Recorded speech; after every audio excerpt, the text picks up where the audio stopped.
स्वामी नारायण स्वामी नारायण स्वामी नारायण जय स्वामी नारायण स्वामी नारायण स्वामी नारायण स्वामी नारायण जय स्वामी नारायण स्वामी नारायण स्वामी नारायण स्वामी नारायण जय स्वामी नारायण स्वामी नारायण स्वामी नारायण स्वामी नारायण जय स्वामी नारायण स्वामी नारायण स्वामी नारायण स्वामी नारायण जय स्वामी नारायण स्वामी नारायण जय स्वामी नारायण स्वामी नारायण जय स्वामी नारायण स्वामी नारायण जय स्वामी नारायण स्वामी नारायण जय स्वामी नारायण स्वामी नारायण स्वामी नारायण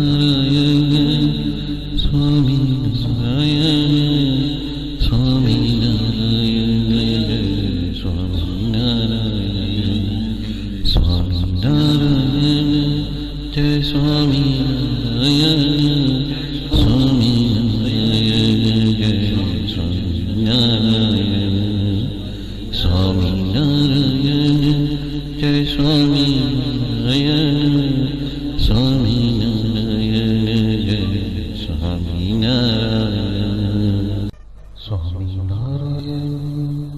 स्वामी नारायण स्वामी नारायण स्वामी नारायण जय स्वामी नारायण स्वामी नारायण स्वामी नारायण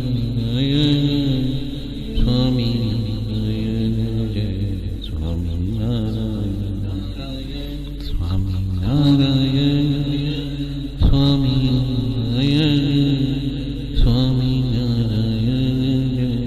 जय स्वामी नारायण स्वामी नारायण स्वामी नारायण स्वामी नारायण जय स्वामी नारायण स्वामी नारायण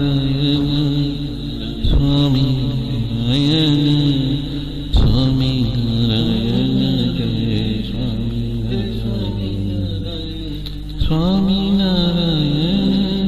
जय स्वामी नारायण स्वामी नारायण स्वामी नारायण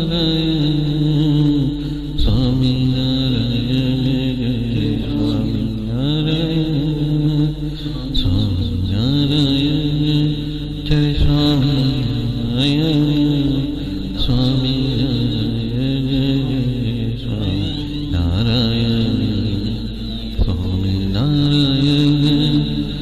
स्वामी नारायण स्वामी नारायण जय स्वामी नारायण स्वामी नारायण जय स्वामी नारायण स्वामी नारायण जय स्वामी नारायण स्वामी नारायण जय स्वामी नारायण स्वामी नारायण जय स्वामी नारायण स्वामी नारायण स्वामी नारायण स्वामी नारायण जय स्वामी नारायण स्वामी नारायण स्वामी नारायण स्वामी नारायण जय स्वामी नारायण स्वामी नारायण स्वामी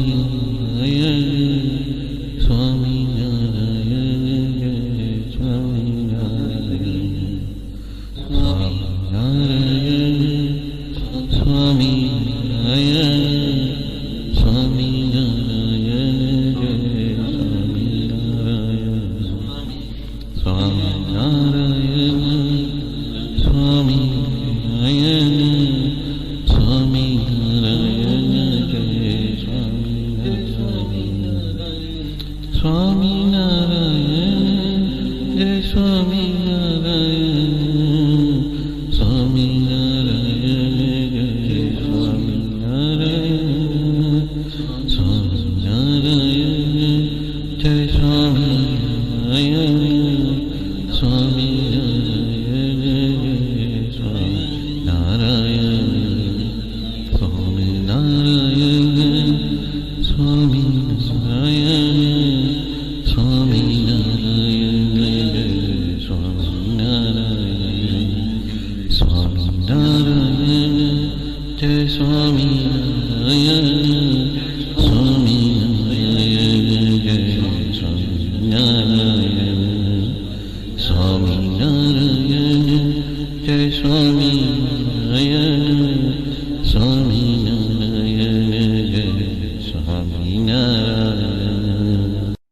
काका जी का संबंध पाया क्या कहना,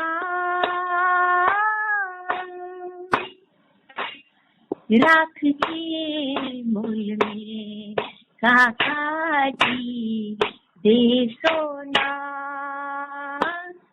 राख के मूल में काका जी दे सोना। संबंध की महिमा को जड़ पकड़े रहना, राख के मूल में काका जी दे सोना, राख के मूल में काका जी दे सोना। कई कल्पों की साधन की भी स्वभाव जो नहीं बनते, ओ,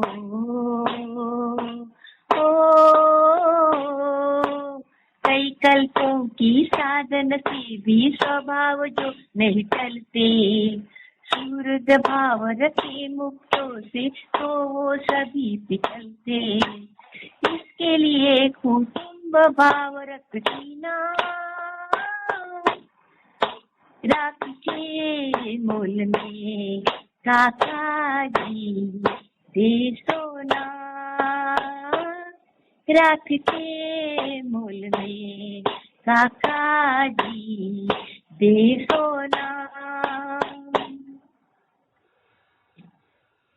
प्रभु संत और सत्संगी सच्चाई दृढ़ हो जाए, प्रभु संत और सत्संगी ये दृढ़ हो जाए, सॉरी प्रभु संत और सत्संगी की सच्चाई दृढ़ हो जाए,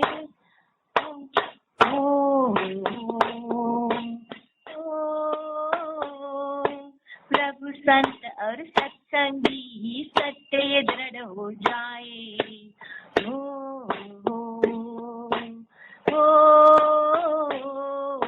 प्रभु संत और सत्संगी सत्य दृढ़ हो जाए, परिश्रम काका जी का गुणातीत भाव को पाए, परिश्रम काका जी का हम गुणातीत भाव को पाए, जीवन की हर क्रिया में प्रभु भर लेना, राख के मूल में काका जी दे सोना,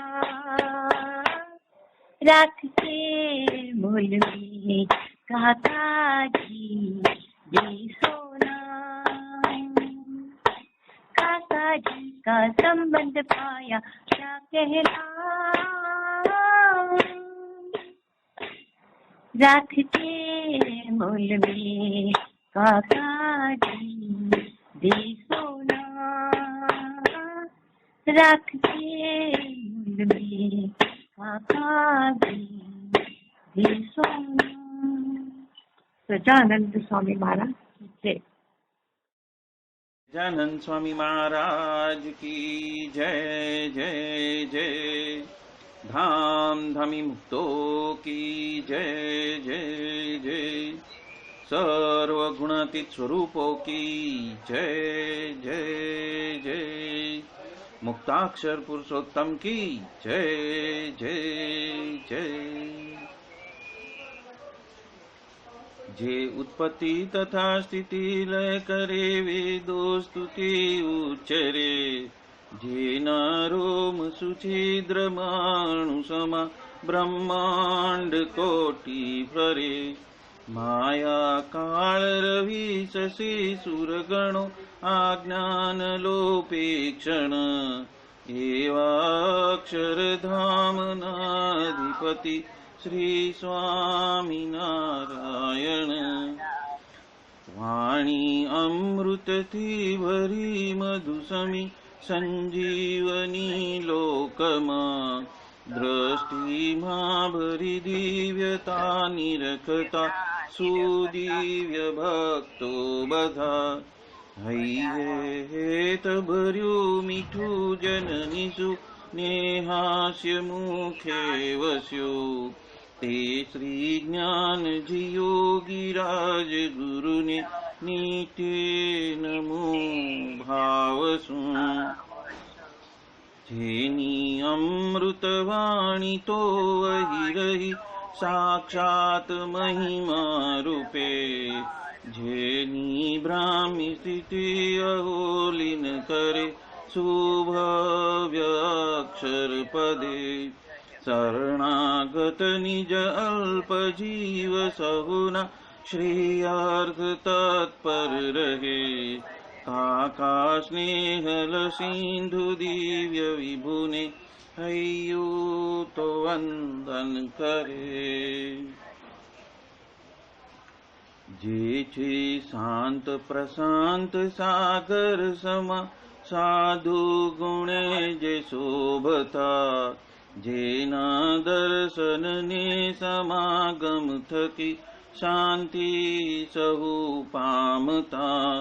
जेछे मानस पुत्र काका जिना ने भजन मालिन रहे।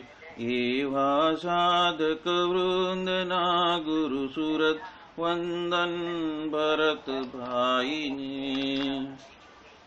भक्ति सभर गुलतान थईने महापूजा जे करे। अनुरूति अद्भुत जाळवी रीझव्या काकाजीने। मलकंतु मुख पुलकित हय्यो युवानो निजे गमी। एवा सुरद भुलकु विरल वंदन अहो असी भाईनी। ब्रह्म रूप निज ने मानता वळी श्री जी हइये धारता। ये मस्त रहीने प्रभु भजन मा सुरद भाव धारता। महिमा सभर दासत्व छलके जीवन माचे सहजता। काका स्वरूप दिन कर विभु संभारवामा धन्यता। बोलो सहजानंद स्वामी महाराज की जय जय जय। यत् सत्येन जगत् सत्यं यत् प्रकाशेन भाति तत् यदानन्देन नन्दन्ति तस्मै श्री गुरुवे नमः। ध्यानमूलं गुरोर्मूर्ति पूजामूलं गुरोर्पदं मन्त्रमूलं गुरोर्वाक्यं मोक्षमूलं गुरो कृपा। सहजानंद स्वामी महाराज की जय जय जय। सहजानंद स्वामी महाराज की जय। धाम धामी मुक्तो की जय। वचनामृत द्विशताब्दी पर्व की जय जय जय। आज के आनंद की जय जय जय। अंतरराष्ट्रीय योगा दिवस की जय जय जय। कई योगानुयोग ऐसा होता है कि हम सोचते नहीं है हमारे पास में क्या है। अभी जब से मोदी आए उन्होंने पूरा वैश्विक योगा डे ही डिक्लेयर कर दिया। यूएन में घुसे वैसे सबसे पहले ये सैंक्शन करवाया। बोला भारतीय संस्कृति की बोलबाला तो उन्होंने उसी वक्त से चालू कर दी। तो हमें हमारी जो संस्कृति है उसकी धरोहर क्या है वही पता नहीं। हम इधर उधर भटकते हैं, दिखते हैं मार्केट में क्या लेटेस्ट फैशन है, मार्केट में कौन से लेटेस्ट चश्मा है, तो सब फॉरेन वाले क्या पहनते हैं वही देखते हैं। लेकिन आज मैंने देखा फेसबुक में एक पोस्ट डाला है जिसमें फॉरेनर सब रोड पे साड़ी पहन के कृष्ण भगवान का भजन में इतना तल्लीन है कि पूछो मत। अभी उनको अपने देश के कंट्री के परिवेश अच्छे नहीं लगते, तो हमारे देश के संस्कृति के हिसाब से चांदला करते हैं, कंठी लगाते हैं, साड़ी पहनते हैं, हाथ में ढोल मंजीरा वगैरह लेते हैं, पखवाज लेते हैं और भगवान की पालकी लेते हैं, उसमें कृष्ण भगवान राधा कृष्ण की मूर्ति बिठाते हैं और पूरे जोर से नाचते हैं बिंदास। तो ये फर्क है। हम अपनी चीज की कीमत जब नहीं समझ हमें क्या प्राप्त है तो दूसरे लोग फिर उसको पकड़ के बताते हैं। ऐसा अच्छा। लेकिन वहाँ पे कितने भी रिलीजन में आप जाते हो ना तो वहाँ पे आपको ब्लिस नहीं मिलता है। और इसीलिए अमेरिका खुद ना ऐसा जो स्पिरिचुअल टेक्नीशियंस है उनको वहाँ पे बुलाते हैं। और उनको बुलाने के पीछे का कार्य क्या है कि पृथ्वी के ऊपर समझो एक साइड में स्पिरिचुअलिटी बढ़ी है और एक साइड में माया बढ़ी है, तो पृथ्वी इम्बैलेंस होती है। तो पृथ्वी को बैलेंस करने के लिए भी, एनर्जी को बैलेंस करने के लिए भी ये जो मर्जी है वहाँ पे जाने की, अमेरिका जाने की, स्पिरिचुअलिटी का ऑर्गेनाइजेशन स्थापित करने की, तो वो भी भगवान की इच्छा से वो राजा के अंदर वो प्रेरणा होती है। ऐसे ऋषियों को बुलाओ, ऐसे महात्माओं को बुलाओ, हमारे बच्चों को भी सुधारो, उनको भी पीस मिले, उनको भी ब्लिस मिले। तो वो जो एनर्जी ट्रांसफर है वो डिवाइन प्लान। ये तो पृथ्वी टिक नहीं सकती, एक साइड में डिविनिटी है, एक साइड में राक्षसत्व, तो कैसे मेंटेन रहेगा? इसके लिए ये होता है, भगवान की लीला है। जब वो लीला समझते हैं ना तो अपने आप वो पता चलता है कि हमें क्या मिला है। जैसे जैसे लीला में आप प्रवेश करते हो ना, वो लीला में जैसे प्रवेश होता है ना, ऐसे ऐसे आश्चर्य आश्चर्य आश्चर्य आश्चर्य, अरे ऐसा, अरे ऐसा, अरे ऐसा, अरे ऐसा, हमें क्या मिला, हमें क्या मिला, हमें क्या मिला, हम क्या मान रहे थे और हमें क्या मिल चुका है, वो दोनों का फर्क मालूम पड़ता है ना, तब आनंद आता है कि हमें क्या मिला। हम यहाँ पे जीन्स और पैंट और टी शर्ट के पीछे भागते हैं और वहां पे लोग साड़ी वगैरह पहन के मस्त डांस करते हैं। तो हमने लास्ट टाइम लिया था वचनामृत प्रथम का 56वां लिया था और उसमें ज्ञानी भक्त को श्रेष्ठ कहा था। तो ज्ञानी भक्त को श्रेष्ठ क्यों कहा था, उसका एक पैराग्राफ है, उसमें 4 प्रकार के भक्त बताए हुए हैं। स्पेशल प्रीफेस करके दिया है, उसका एक्सप्लेनेशन दिया है, वो जो लास्ट टाइम हमने नहीं पढ़ा था, तो इस टाइम वो ले लेता हूँ। उसमें सबसे पहला भक्त का जो प्रकार है वो आर्त टाइप के है, जिसमें ऐश्वर्य से भ्रष्ट हो चुके और फिर से पुनः उनको पाने की जिसकी इच्छा है, भगवान को पाने की इच्छा है, ऐसा जीव जो पुनः जन्म लिया है, मानव देह मिला है उसको, और उसको लास्ट जन्म में कुछ कारण के वश वो अपना योग, प्रभु के साथ का योग जो है वो पूर्ण नहीं कर सका, अधूरा रह गया, तो ऐसे जीव को भ्रष्ट आत्मा कहते हैं। तो जो जन्म जन्मांतर से चली आई हुई जो उसकी जिजीविषा है उसको पूर्ण करने वाला जो भक्त है उसको आर्त भक्त कहा है। दूसरा है जिज्ञासु, प्रकृति के विलक्षण आत्मस्वरूप को पाने की इच्छा वाला, जो प्रकृति में बहुत खेला है और अभी उसको आत्मस्वरूप की ओर जाना है। जैसे मैंने अभी एग्जांपल दिया वेस्टर्न, तो वेस्टर्न कल्चर में उन लोगों ने प्रकृति का बहुत उपभोग कर लिया, इतना उपभोग कर लिया कि वो उपभोग करके करके अभी उनको तृप्ति ही नहीं होती है, तो इसके लिए उनको अभी शांति चाहिए, ब्लिस चाहिए। तो वैसे जो जिज्ञासु है वो जिज्ञासु।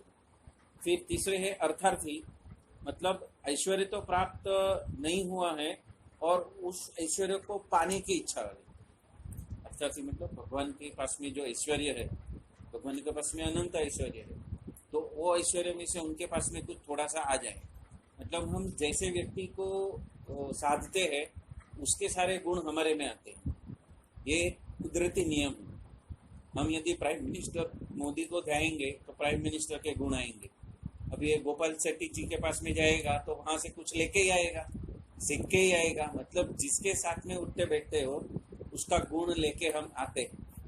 अभी जैसे ट्रैवलिंग में आपको एक अक्षर मुक्त मिल गए तो आपने भी गुण लिया, उन्होंने भी गुण लिया, तो क्या है, हम उसके जैसे गुण लेने के लिए हम तैयार हो जाते हैं। अरे उसके पास में ये अच्छा है तो हम भी पा सकते हैं, हम भी उसके माफक मेहनत करके आगे आ सकते हैं। तो इसको क्या बोला है, अर्थार्थी। मतलब ऐश्वर्य से प्रभावित होकर जो जीव आगे बढ़ता है उसकी बात है। अभी कोई एग्जाम्पल दे सकता है कि मुकेश अंबानी और नीता अंबानी कृष्ण की भक्ति करते हैं तो इतना पैसा मिलता है। और दूसरी नॉन गुजरातीज में भी ये कहावत है कि जो लोग राधा कृष्ण को भजते हैं, जो गुजराती है, उनको प्रभु ने बहुत ऐश्वर्य दिया है, बहुत पैसा दिया है, उनके पास में पैसे की कमी नहीं है। और आज की डेट में स्वामीनारायण संप्रदाय भी यही बोला जाता है कि स्वामीनारायण संप्रदाय वालों के पास में बहुत पैसा है। क्यों? क्योंकि वो ऐश्वर्य उन्होंने देखा ना। वो जो ऐश्वर्य है, अभी दिल्ली का मंदिर है, तो उन्होंने देखा, सबने देखा कि कैसा ऐश्वर्य है। मतलब कि बहुत पैसा है तो ही बना सकते हैं ना, इतना करोड़ों रुपया कौन डाल सकता है? जिसके पास में वो ऐश्वर्य है वही डाल सकता है। तो वो ऐश्वर्य को देख के जो आते हैं, जैसे दिल्ली का मंदिर देख के कोई आया तो उसको क्या बताया है, अर्थार्थी। और आखिरी जो वाला है वो ज्ञानी, जो आत्मस्वरूप को भगवान का ही मानकर, खुद को दास मानकर, प्रकृति से अलग होके केवल आत्मा को ही तृप्ति पाने की जिसकी इच्छा है और भगवान को जानने की जिसकी इच्छा है कि भगवान क्या है, भगवान कैसे है, भगवान कहाँ रहते हैं, उनके गुण क्या है, उनको पाया कैसे जाता है, वो कहाँ रहते हैं, ये सब जो जिनकी उत्कंठा है, तो वो सब जानने की और उनके पास में जो आत्मस्वरूप की जो तृप्ति है वो पाने की जो इच्छा है उसको ज्ञानी कहते हैं। और ज्ञानी को क्या है, उसका सबसे ज्यादा प्लस पॉइंट क्या बताया है यहाँ पे कि उसको सिर्फ भगवान को ही पाना, मतलब वही सर्वश्रेष्ठ आयाम है कि जिसको मनुष्य जीवन में पाना चाहिए। और आयाम की उसके सामने कोई कीमत नहीं है, प्रभु को पाने के सिवाय की कोई दूसरे आयामों को उसके प्रभु तो उसके ऊपर वर्चस्व नहीं। उसके जिया में, उसके अंतःकरण में सिर्फ प्रभु को पाने के ही उत्कंठा है, बाकी सब उसको नील लगता है। तो उसको ज्ञानी कहा। ज्ञानी को श्रेष्ठ क्यों कहा है? क्योंकि वो नित्य युक्त है और उसकी एक निष्ठ भक्ति है। और ज्ञानी को मैं प्राप्त हूं। क्यों? क्योंकि उसका योग नित्य है। उसका योग मतलब उसकी जो अभिप्सा है। अभी योग कैसे नित्य हो सकता है? यदि मेरी अभिप्सा है, नहीं इस जीवन में मुझे ये पा ही लेना है, फर्स्ट प्रायोरिटी, बाकी सब कार्य करना है, लेकिन फर्स्ट प्रायोरिटी जब भी मौका मिले तो अहम मेरे जीवन में क्या है, प्रभु को पाना। बाकी सब गौण हो गया, करते हैं लेकिन गौण हो गया, उसको प्रायोरिटी नहीं है। अभी एग्जाम में गया हूँ, फर्स्ट क्लास आवे या सेकंड क्लास आवे वो प्रायोरिटी नहीं। मेरी प्रायोरिटी क्या है? भगवान को भजने का। मैं बीए होऊंगा या बीकॉम होऊंगा, लेकिन प्रायोरिटी क्या है? भगवान को भज लेते हैं इस वक्त, क्योंकि जितना ज्यादा जंजाल पालेंगे उतना भगवान से दूर होते जाते हैं। तो वो एक बात है। अन्यों को तो कुछ इच्छित सिद्ध हो जाता है तो तब तक जब तक उसकी इच्छित मनोकामना पूर्ण नहीं होती तब तक वो भगवान के साथ में रहता है। फिर वहां से अलग हो जाता है कि हाँ मेरी ये मनोकामना पूर्ण हो गई तो मैं निकल जाता हूँ। और ज्ञानी को तो सिर्फ मेरे बारे में ही भक्ति है और दूसरे लोगों के लिए तो इच्छा में भी कुछ न कुछ साधन रहता है और उसमें भक्ति कम रहती है। क्या है? उनको क्रिया चाहिए, सब कर्मकांड चाहिए। तो कर्मकांड से उनको जो चीज चाहिए वो मिल गया। समझो पवई में यज्ञ होता है तो किसी ने बुलाया, आ गया यज्ञ में, एकदम इतना जोर के अपने जोर से आ गया और उसको वो चीज भगवान ने दे दी तो फिर ऐसा गायब हो गया कि फिर जैसे कोई था ही नहीं। तो ऐसे भी लोग होते हैं जो आते हैं और महात्मा समझते नहीं है तो छोटी सी चीज लेके चले जाते। और ज्ञानी है जिसको जो प्राप्य है वो किसी और को भी अन्य प्राप्त है तो उसके पीछे वो दौड़ता है कि आज किसी ने भगवान को पाया है, वो देखता है, अवलोकन करता है। ज्ञानी क्या होता है? उसके अंदर चिंतन मनन बहुत ज्यादा होता है। तो वो पहले कहाँ पे भी पैर रखता है तो क्या करेगा कि यहाँ पे क्या उपलब्ध है वो देखेगा। हम मॉल में जाते हैं तो पहले यहाँ पे क्या मिलता है वो देखेंगे, फिर कौन सी ब्रांड का है वो देखते हैं, फिर उसकी प्राइसिंग क्या है वो देखते हैं, फिर उसकी गारंटी वारंटी क्या है वो देखते हैं, फिर उसके आगे उसकी यूटिलिटी क्या है, उसको हकीकत में ये चीज लेंगे तो उसका फायदा क्या होएगा, ये सब करने के बाद में ज्ञानी आगे बढ़ता है। मतलब इसीलिए भगवान को भी जो ज्ञानी भक्त मिलते हैं उनका भी ऐसा चिंतन मनन रहता है, और उसके वजह से भगवान कहते हैं कि ज्ञानी मेरे हृदय में बसता है, क्योंकि वो सब कुछ को टटोलता है, नापता टटोलता है कि इसका फायदा क्या, इसका नुकसान क्या। और वचनामृत में वही तो भगवान देना चाहते हैं ना, कि मुझे भजने का फायदा क्या है और नुकसान क्या है, और मुझे भजने के अलावा संसार में भटकते हो तो उसका फायदा क्या है, उसका नुकसान क्या है, वही तो करते हो। तो भगवान का लक्ष्य और भक्त का लक्ष्य जब एक हो जाता है तो वो भक्त क्या हो जाता है, ज्ञानी भक्त हो जाता है। ज्ञानी का मतलब ये नहीं कि उसको पूरा वचनामृत कंठस्थ है उसको ज्ञानी नहीं कहा, तुमको पूरा 10 भजन आता है उसको ज्ञानी नहीं कहा। ज्ञानी मतलब मैं जहाँ पे जा रहा हूँ वहां पे क्या उपलब्ध है वही लेने के लिए जाऊं, और वही लेने के लिए, प्राप्त करने के लिए मेरे कदम और आगे बढ़ते जाए, मतलब प्राथमिकता आती जाए। वहां पे क्या प्राप्त है उसको पाने के लिए मैं और ज्यादा मेहनत करूं, तो उसको ज्ञानी कहा है। ज्ञानी वो नहीं कि उसको भागवत की श्रीमद् भागवत पूरा का पूरा कंठस्थ है, गीता बोलेगा तो इतने अध्याय उसको कंठस्थ है, उसको कोई क्वेश्चन पूछो तो उसका आंसर उसको सब मालूम है, कौन से पेज पे क्या लिखा है वो उसको मालूम है। यहाँ पे भगवान उसको ज्ञानी नहीं कहते। भगवान किसको ज्ञानी कहते हैं कि जिस भक्त की सिर्फ और सिर्फ मनोकामना भगवान को ही पाने की है, अंतकलक। भगवान को पा लिया तो भी उसको भगवान को छोड़ना नहीं है, उसको भगवान को ही भजना है। भगवान पा लिया तो भी भगवान को भजना है, उसको बाकी सब गौण है। उसके लिए प्राधान्यता क्या हो जाती है, सिर्फ भगवान, उसी को ज्ञानी कहा है।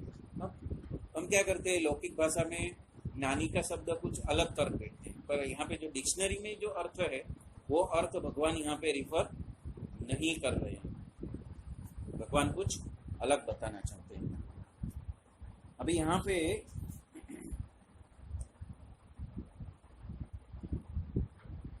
बाद में हमने वो सोने का एग्जाम्पल भी देखा था कि सोने के अंदर अलग अलग धातु हम मिश्रित कर देते हैं तो उसका अंश कम हो जाता है। तो ज्ञानी में 100% सोना रहता है तो वो निखरता है। तो ज्ञानी और बाकी भक्तों के ये जो 4 टाइप के भक्त है उसके बारे में भगवान ने कंपैरिजन किया कि ज्ञानी कैसा भक्त है कि 100% और बाकी सब मिश्रित वाले, आएंगे भी जाएंगे भी, उसका फायदा उतना नहीं मिलेगा जितना 100% शुद्ध सोना में मिलता है। तो यहाँ पे भगवान और भी कहते हैं कि जो ज्ञानी है वो उसके अंदर अभिमान नहीं होता। यदि अभिमान है तो वो ज्ञानी भी कभी न कभी गिरता, वो उसके लिए एक बाधा है। वो भी भगवान यहाँ पे बता रहे हैं कि उसके अंदर अभिमान वो सबसे बड़ा शत्रु है। इसके लिए कहते हैं कि आत्मज्ञान का मान अथवा तो वैराग्य का मान हो तो वो देहात्म बुद्धि को दृढ़ कराते हैं। यदि ज्ञानी भी है, वो भक्त भी है, उसका लक्ष्य भगवान को भजना भी है, लेकिन यदि ऐसे भक्त के अंदर हृदय में मान भी आता है तो वो सबसे बड़ी खोट है, ऐसे भगवान बता रहे हैं। और आगे यहाँ पे बताया है कि वो ज्ञानी भक्त कहाँ तलक ऊपर उठ सकता है, वो चीज बताई है जो हमने लास्ट टाइम वो इस टॉपिक से हमने पूर्णता की थी, संपन्न किया था कि यदि हृदय में टटोल कर देखते हैं, आत्मनिरीक्षण करने पर यदि ज्ञानी भक्त हृदय में टटोल कर देखेंगे, माने अंतर्दृष्टि करेंगे, तो यदि उसके अंदर अभिमान रहने पर अंतःकरण में विराजमान भगवान की मूर्ति की नजर कठोर दिखाई पड़ेगी।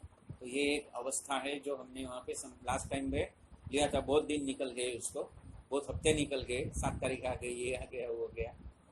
तो वहाँ पे हमने संपन्न किया था कि ये एक स्थिति है। दूसरा आगे क्या रहा है कि भगवान की मूर्ति की दृष्टि यदि वो निर्माण में है, मतलब कभी तो उसको अंतःकरण में यदि अभिमान उठा है तो मूर्ति की नजर उसको कैसी दिखाई पड़ती है, कठोर, उसकी नजर कठोर दिखाई पड़ती है। और यदि मान वगैरह हट गया और शुद्ध भावना है तो भगवान की मूर्ति अतिशय प्रसन्न उसको प्रतीत होती है। अब अभी ये स्टेज तलक कैसे पहुंचनी? हम लोग जानते हैं कि अंतःकरण में विराजमान भगवान की मूर्ति, तो ये एक बात तो सिद्ध हो गई जो हम 4 से 6 में करते हैं। तो भगवान अंतःकरण में विराजमान है, दूसरे कंधों में भी कहा है, यहाँ पे भी आज बता दिया कि अंतःकरण में विराजमान जो मूर्ति है वो हमसे प्रसन्न भी होती है और अप्रसन्न भी होती है, और उसकी दृष्टि कठोर होती है या तो प्रसन्न चित्त होते हैं, हमारे ऊपर राजी होते हैं, वो दोनों चीज हमें पता चलती है। अभी मैं आपको उसकी ट्यूनिंग के लिए एक बात पूछता हूँ। आज सभी ने नाश्ता किया? सुबह में क्या किया नाश्ता?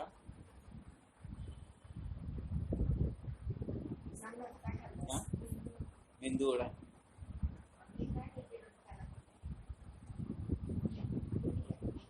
मेथी का मिक्स। आपने क्या खाया? वही खाया। आपने दूध पिया, बरोबर है। अभी मैं दूसरी बात पूछता हूँ, कितने लोगों ने महाराज को भोग लगा के ये नाश्ता किया? ने भोग लगाया, भोग लगा के नाश्ता किया। अभी एक भोग है जो बाहर लगाया, एक भोग है अंदर लगा। तो मेरे अंदर जो ठाकुर जी हृदय में विराजमान है, तो उस महाराज को मैं अपना भोग निवाला देता हूँ। आपने कितने निवाले लिए?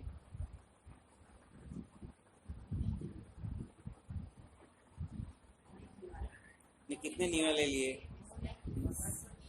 हाँ, भगवान को कितने निवाले दिए? एक भी नहीं, खुद ही खाए।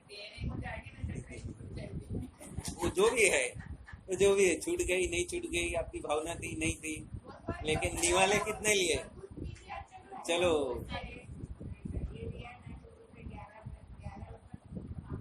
स्वामीनारायण बोल के महाराज को निवाला देने का, बरोबर है। अभी मुझे एक भक्त ऐसा भी मिला है, जो सिर्फ निवाला नहीं गिनता है। मैंने निवाला लिया तो मेरे कितने श्वासोश्वास हुए, उस निवाले को चबा के नीचे उतारने तलक, तो वो श्वासोश्वास भी उसको मालूम है। और वो श्वासोश्वास मालूम है, उसके साथ में उसको वो भी मालूम है कि इस वक्त भरत भाई माला जप रहे हैं, और वो माला मेरा पूरा नाश्ता या मेरा पूरा भोजन होने समय तलक भरत महाराज का पवई मंदिर में 6 माला पूर्ण हुआ, वो भी उसको मालूम है।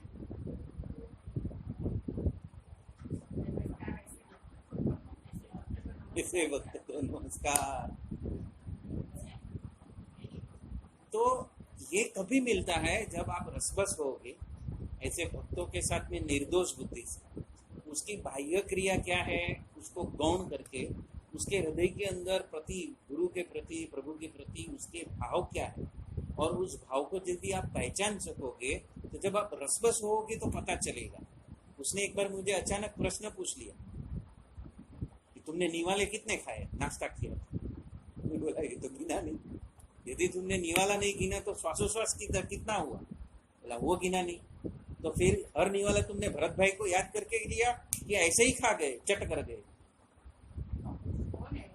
है, मैं बाद में बताऊंगा, उसका नाम नहीं लेना। वो है सब अतिरथी महारथी बैठे हैं वहां पे। हाँ, वो तो है।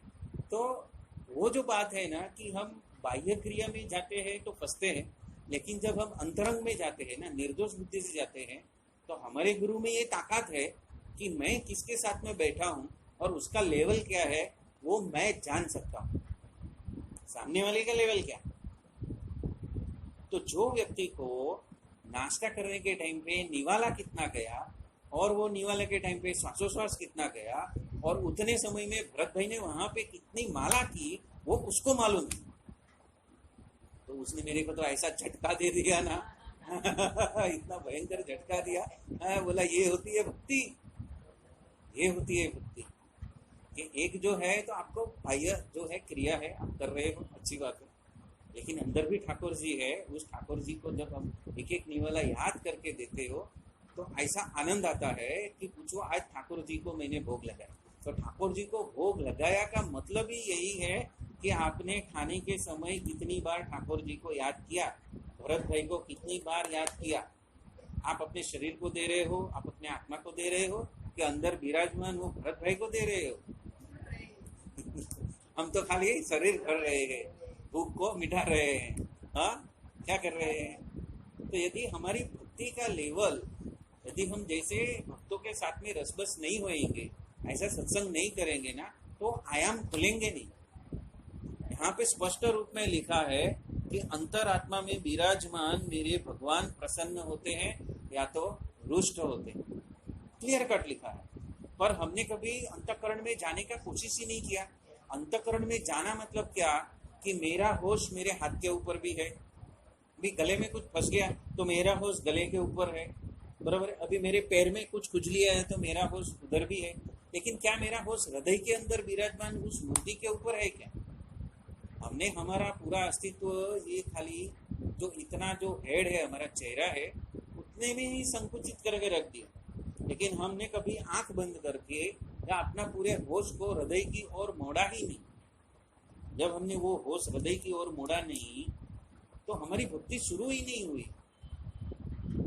हम मान के बैठे हैं कि मैंने इतने साल भक्ति की, लेकिन भक्ति का जो स्टेज है जहाँ पे शुरुआत होती है, पापा पगली की जो शुरुआत होती है वो तो हृदय से होती है। हृदय के बिना मुक्ति नहीं है, हृदय में प्रवेश के बिना मुक्ति नहीं है, क्योंकि हृदय का द्वार खुलेगा, वहां पे मेरे गुरु जी और भगवान विराजमान है, उसको मुझे प्रसन्न करना है। और जो भरत भाई और भगवान मेरे हृदय में विराजमान है, वही भरत भाई और भगवान इनके हृदय में विराजमान है, वो भी उतना ही सटीक है। ऐसा नहीं मेरे में बैठे हैं, सामने वाले में नहीं बैठे, थोड़ा सा मसाला में उधर उधर हो गया, आज क्या बनाया, वो मशीन फटना नहीं चाहिए।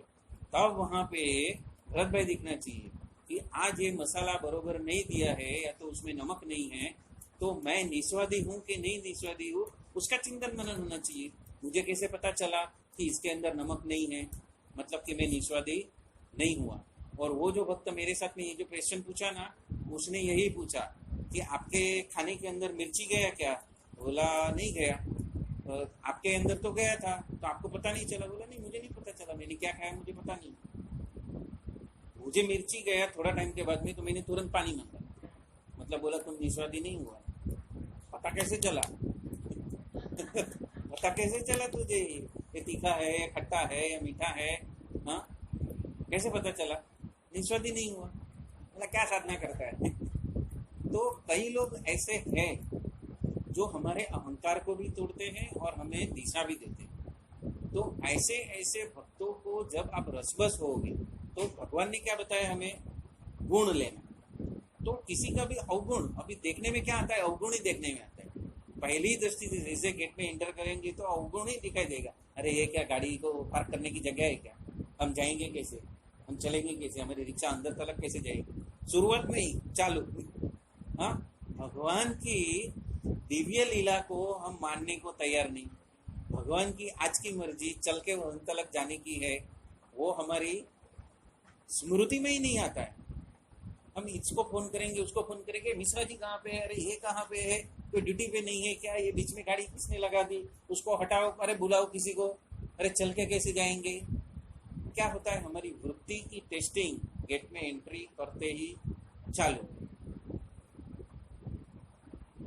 तो हमारे पास में क्या है, हमने क्या पाया है, हमें क्या मिला है? ऐसा जरूरी नहीं है कि हम पूरा का पूरा वचनामृत 2 महीने में पूरा कर डालें और बाद में कोई पूछे कि तुम्हारी साधना कैसी चल रही है, तो बोले कि प्रकरण की, पहले प्रकरण की 56 की जो बात कही है उसके मुताबिक चल रही है, हम बोल सकेंगे? क्योंकि 2 महीने में धड़ाधड़ पढ़ लिया, अभी किसमें क्या है पता ही नहीं। मैं कौन से जोन में हूँ वो तो पता नहीं है, सामने वाला मुक्त कौन से जोन में है वो भी पता नहीं है, और सामने वाला प्रश्न क्या कर रहा है तो हम तो थोथे के हिसाब से हम या तो अपने को अज्ञानी बोल देते हैं या तो 2 हाथ जोड़ देते हैं, लेकिन कुछ सीखते नहीं है कि अरे वो कुछ पूछ रहे हैं तो क्या मेरी साधना में कुछ कमी है क्या? यदि वो चीज हम नहीं टटोलेंगे तो हम आगे नहीं बढ़ पाते। अभी समझो मुझे कुछ कारणवश मेरे परसेंटेज कम आए और मेरे से जो पीछे विद्यार्थी था वो आगे निकल गया, तो हम उसको क्रॉस चेक नहीं करेंगे कि भाई आगे कैसे गया, उसको पढ़ाया किसने? मम्मी ने पढ़ाया, फादर ने पढ़ाया, खुद पढ़ाया, टीचर रखा तो किसके पास नहीं गया? वो हम ध्यान नहीं करेंगे तो क्या होएगा? हम आगे नहीं बढ़ पाएंगे। आगे बढ़ने के लिए हमें कोई मापदंड चाहिए कि मैं इस वक्त कहाँ हूँ और वहां से मुझे कैसे आगे निकलना है। तो क्या है, हम स्कूल में कॉलेज में पढ़ाई करते हैं तो मार्क्स आते हैं तो हमें पता चलता है मैं कितने से आगे हूँ, कितने से पीछे हूँ, और मैं और क्या मेहनत करूँगा, किसके पास मैं सीखूँगा, कहाँ से मैं और ज़्यादा मार्क्स ला सकता हूँ, उसकी पूरी फॉर्मूला है। लेकिन यहाँ पे यदि एक फॉर्मूला है तो गुण ग्राहक दृष्टि, ये जो फॉर्मूला महाबलेश्वर में जो भरत भाई ने बताई है गुण ग्राहक दृष्टि, तो ये गुण ग्राहक दृष्टि का सेंटर पॉइंट ही यही है कि मैं कहाँ हूँ और मेरे सामने वाला जो मुक्त है वो कहाँ पे है। यदि वो दोनों का आकलन करने को आ जाए, मैं कंपैरिजन के लिए नहीं करता हूँ कि मैं अच्छा है ये बुरा, उसके लिए नहीं करता हूँ, मैं जहाँ से पीछे हूँ वहां से उससे कुछ सीख के मैं आगे बढ़ूँ। कंपटीशन की बात नहीं कर रहा हूँ, कंपटीशन की बात नहीं है, उसके अंदर ये गुण है, मुझे कभी दिखाई देंगे जब हम एक दूसरे में ओतप्रोत होंगे। हम एक दूसरे में ओतप्रोत होते ही नहीं। क्यों नहीं होते? टाइम ही नहीं, क्योंकि हम जल्दी नहीं जाते, हम बराबर टाइम पे जाते हैं। तो जल्दी फटाफट नाश्ता करो, फटाफट दर्शन करो और प्रोग्राम चालू हो गया, बैठ गए और आने के लिए फटाफट। पर मैंने एक अलग से तरीका रखा है बचपन से, मतलब वो नेचुरल है। मैं जहाँ भी आध्यात्म में जाता हूँ, इधर भी कोई भी होने दो, तो मैं 1 घंटा पहले वहाँ पे पहुँचता हूँ। उसका 2 कारण है। उसका 2 कारण में क्या है, पहली बात, मैं जो लेने के लिए जहाँ पे जा रहा हूँ वहाँ पे मेरा 1 मिनट का सत्संग छूटना नहीं चाहिए। कोई कारणवश, कोई ट्रैफिक के कारणवश, कि मेरे कुछ काम के कारणवश मैं वहाँ पे लेट हो गया, तो कुछ ऐसी चीज़ जो शायद मेरे जीवन में परिवर्तन ला सकती थी वो छूट गई। तो हम गए हैं, टाइम तो देना ही है, हमने एफर्ट दे दिया है, हमने सारा का सारा प्रयोजन हमने कुछ सीखने के लिए डाला है, तो जल्दी क्यों नहीं जाने का, हमें अपना समय को और कुर्सी को भी लॉक करने का। दूसरा बात क्या है कि यदि हम बरोबर भगवान के सामने बैठते हैं तो उनकी दृष्टि पड़ती, तो दृष्टि पड़ना इतना बड़ा गुण है कि वो दृष्टि के वजह से हमारा जो काम 20 साल में होने वाला होएगा वो शायद 2 महीने में हो जाए। अभी समझो बहुत बड़ा हॉल है, हजारों लोग आते हैं, पर गुरु के सामने ही क्यों बैठने का, क्योंकि उनकी दृष्टि। आध्यात्मिक जगत में गुरु की दृष्टि बहुत इंपॉर्टेंट है। हालांकि ये स्टैंडर्ड में हम लास्ट बेंच पे बैठ के भी हम फर्स्ट क्लास ला सकते हैं, वो स्कूल का और कॉलेज का पढ़ाई अलग है, लेकिन आध्यात्म का पढ़ाई आसमान जमीन का फर्क है। तो इसीलिए कई भक्त जो है वो बरोबर भगवान की दृष्टि कैसे पड़ती है, और भगवान की दृष्टि कहाँ पे, समझो बाई चांस कोई कारण सर मुझे बीच में बैठना पड़ा या आगे बैठने की जगह नहीं मिली, तो उनकी दृष्टि मेरे पे पड़े, उस हिसाब से मैं ऐसा कटार होकर बैठता हूँ स्ट्रेट। अभी सब लोग ऐसे बैठे हैं और उसमें मैं ऐसा बैठा हूँ और कंटिन्यूस उनसे दृष्टि मिला रहा हूँ, तो कभी न कभी तो वो नोटिस करेंगे ना, कभी न कभी तो वो नोटिस करेंगे, करते ही है। और ये मैंने हर टाइम देखा है, नीचे के हॉल में या ऊपर के हॉल की बात नहीं है, 7 तारीख को पूरा हॉल इधर भी बैठो तो भरत भाई सबको ऐसे देखते ही रहते हैं। वसी भाई अपनी मस्ती में मस्त रहते हैं, लेकिन भरत भाई की दृष्टि जो है ना, एकदम सबके ऊपर, कौन कहाँ पे क्या कर रहा है सब बरोबर देखते हैं। और वो कभी दिखाई पड़ता है जब हम अलर्ट होकर बैठे हैं, भरत भाई क्या कर रहे हैं, तब पता चलता है भरत भाई मुझे ही देख रहे हैं। फिर पता चलता है तुम क्या कर रहे थे, मैं बोला मैं इधर उधर डापोड़िया मार रहा था। तो पता चलता है, अब हम अलर्ट होते हैं तो पता चलता है ये प्रेरणा किसने दी। प्रेरणा देने वाला कौन है कि भाई भजन संध्या में बैठे हो तो भगवान की स्तुति को सुनो, बाकी सब झंझट छोड़ो।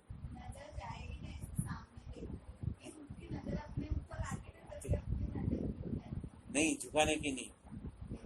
गुरु की दृष्टि जब भी हमारे ऊपर गिरती है तो बिल्कुल पलक भी नहीं झपकाने की।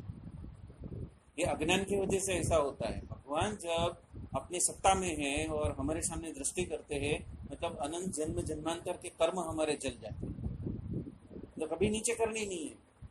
उल्टा ये करना है कि भगवान मुझे ही दिखते रहे। हाँ, ऐसा करना है।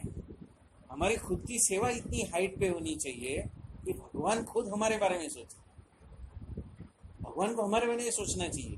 भगवान के हृदय में हमारी मूर्ति आनी चाहिए। भगवान के लिस्ट में, हमारे व्हाट्सएप में उनकी लिस्ट नहीं आनी चाहिए। उनके हृदय में हमारा लिस्ट आना चाहिए, उनकी दृष्टि में हम आने चाहिए। हम कहाँ पे हैं, हम क्या कर रहे हैं, हम क्यों कर रहे हैं, हमारा अगला प्रयोजन क्या है, हमने क्या संकल्प लिया है और कौन से संकल्प को हटाना है। उनकी दृष्टि सतत हमारे ऊपर है। ऐसा नहीं है कि वो फिजिकली हाजिर है तब भी, यहाँ पे बैठे हैं तब भी। ये जो बात की है ना कि हृदय के अंदर बैठी हुई मूर्ति की दृष्टि कठोर हुई है या प्रसन्न है, वो यहाँ पे पता चलने की बात है। वो फिजिकल चीज तो एकदम बात की बात है, वो तो शुरुआत की बात है। लेकिन आगे की जिस डॉगमा, मतलब जो पंथ का हमें ज्ञान मिला है, या तो श्री जी महाराज जो हमें देना चाहते हैं वो ये देना चाहते हैं कि हम कहाँ हैं। तो मेरा टॉपिक क्या था कि मैं जल्दी क्यों जाता हूँ। एक पहला पॉइंट बताया था कि हम किसी कारणवश, लौकिक कारणवश लेट न पहुंचे। दूसरा, गुरु की दृष्टि के सामने ही बैठे। तीसरा, मेरे पास में डायरी और बॉल पेन हमेशा रहती है। जो भी वो बोलते हैं वो फटाफट लिख लेता, चाहे उसकी सीडी मिलने वाली हो, अपलोड होने वाला हो, कुछ नहीं। लेकिन आज मैंने क्या समझा, इस गुरु ने जो भी मुझे, मतलब सबको जो बताया है, उसमें वो क्या देना चाहते थे, वो सारे मेन पॉइंट्स लिख लिए मैं। चाहे यूट्यूब में 10 बार देखो, लेकिन मेन पॉइंट्स क्या है जो मुझे स्पर्श कर गए, जो मुझे स्पर्श कर गए, वो मुद्दे यदि मैंने लिख के दिया तो घर पे जाके उसको चिंतन मनन में ला सकते हैं। यदि उसमें से कुछ क्वेश्चन है या तो कमी है तो वो उनको नेक्स्ट टाइम में पूछ सकते हैं कि ये कमी है मेरे अंदर, तो मैं कैसे उसको दूर करूँ। तो इसके लिए लिखना। और एक कारण कि जल्दी क्यों जाना, जल्दी इसके लिए जाना कि हमारा जो पूरा जो फोकस है संसार में, तो संसार में होने की वजह से हमारी जो इंद्रियां हैं, हमारे कान हैं, वो कैसे हैं, बाह्य की ओर जुड़े हुए हैं। लेकिन जो सत्संग को सुनना है वो बाह्य कान से नहीं, अंतर से सुनना है। और अंतर से सुनना है तो हमारा जो श्वास और प्रश्वास है वो शांत हो जाना चाहिए। हम दौड़ते दौड़ते भागते आए और बैठे, तो श्वास को शांत होने को ही इतना टाइम लगेगा कि वो वहां से क्या बोल रहे हैं उसकी ट्यूनिंग पे आते आते आधा घंटा निकल जाएगा। एक तो लेट, एक तो पीछे बैठे और ऊपर से श्वास कोऑर्डिनेट नहीं कर रहा है, उसके वजह से हमारा पूरा जो होश है वो क्या बोल रहे हैं उसके प्रति नहीं है, सब बम्पर जा रहा है, सब बम्पर जा रहा है। और वो बम्पर नहीं जावे और वो सीधा डायरेक्ट मेरे हृदय में आ जाए, तो मेरी श्वास एकदम शांत हो जानी चाहिए। कैसी, जैसे एकदम शांत सरोवर में एक भी कंकर भी पड़े तो उसका बहुत सारा स्पंदन उठे और उसका आवाज भी मुझे डिस्टर्ब करे, इतना शांत हो जाना चाहिए। और शांत इतना हो जाना चाहिए कि पूरे हॉल के अंदर गन गन गन गन बन बन बन चल रहा है, उसमें से मुझे कुछ न सुनाई दे और सिर्फ वो क्या बोल रहे हैं वो ही सुनेंगे।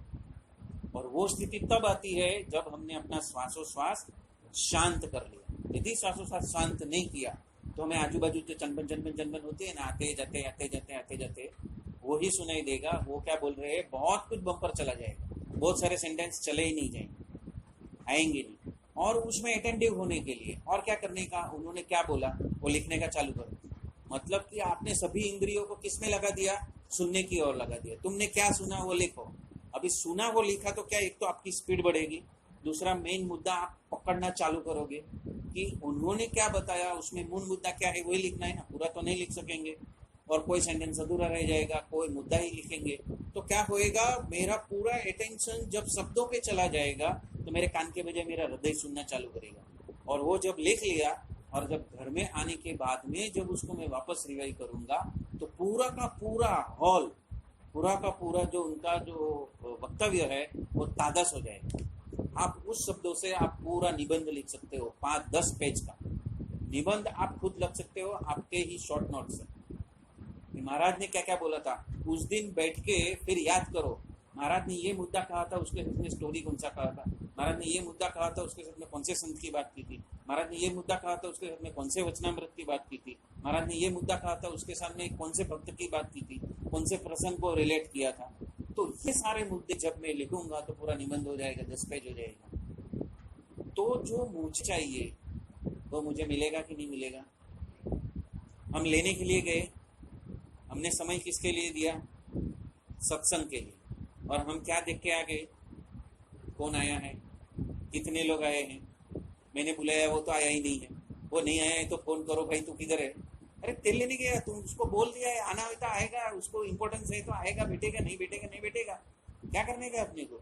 हमारा फोकस सिर्फ गुरु के ऊपर होना चाहिए।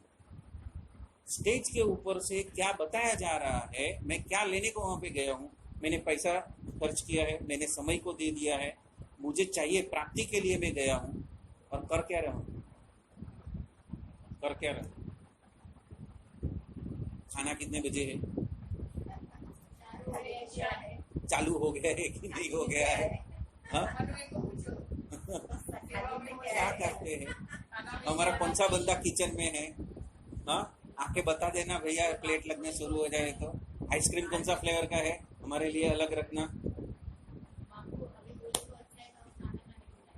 हाँ हाँ बापू को भी चालू करते हैं तो हम खाना खाने जाए, हाँ। मतलब हम जो चीज के लिए प्रतिबद्ध हुए हैं, जिसके लिए हमने घर छोड़ा, ऑफिस छोड़ी, हम किधर ट्रैवलिंग करके, कितनी गर्दी में मारामारी करके, टैक्सी या तो रिक्शा पकड़ के हम वहां पे गए, पहुंचे, किसके लिए गए, मतलब कि हम जहाँ पे गए हैं उसका इम्पोर्टेंस हमने ही खत्म कर दिया। उसका लक्ष्य का जो साधन है, जो सज्ज होना है, वो सज्जता हमने ही खत्म कर दी। और फिर क्या, गए थे, कुछ बोला था, ऐसा हुआ था, हम आ गए, इतने लोग आए थे, इतने लोग नहीं आए थे, वो बहुत बड़ी भीड़ थी, मतलब हम सही जगह पे, अरे भीड़ थी इसलिए सही जगह पे है। मैंने क्या लिया, मैंने क्या सीखा, मेरे में क्या कमी है, उसको मैं संकल्प बना के उसके पीछे पड़ जाऊं कि यदि मेरे में ये कमी है तो मुझे अब उसको माइनस करना है, तो कभी मैं उसके लिए किसी और से, एकांतिक को पूछूं, गुरु से पूछूं, उसमें वचनामृत में कहाँ पे है वो पूछूं और उसका सॉल्यूशन निकालूं, और उसमें से मैं पार हो जाऊं। तो ये जो मैं पार हो जाऊं वाली जो भावना है ना, वो श्रेष्ठ ज्ञानी भक्त की स्थिति बताई।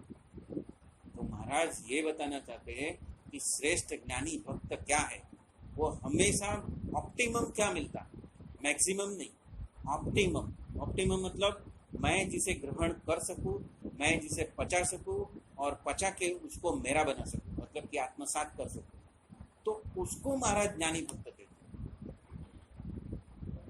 यहाँ भी 100 वचनामृत एक साथ में बोल जाए, उसको ज्ञानी भक्त नहीं कहा है।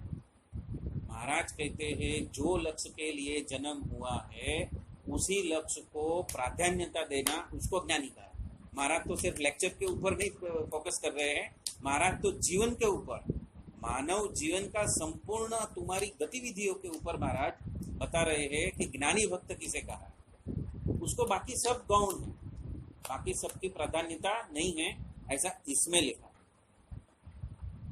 बाकी सब साधन उसके लिए गौण है, उसके लिए एक ही चीज है, प्रभु की भक्ति करना है, प्रभु को पाना है, और निरंतर उसकी सतत याद में ये जीवन गुजारना है।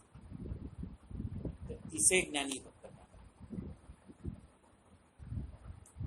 कुछ हुआ खलबली ऐसी खलबली जब तक हमारे अंदर प्रकट नहीं होगी तब तक हम अधूरे।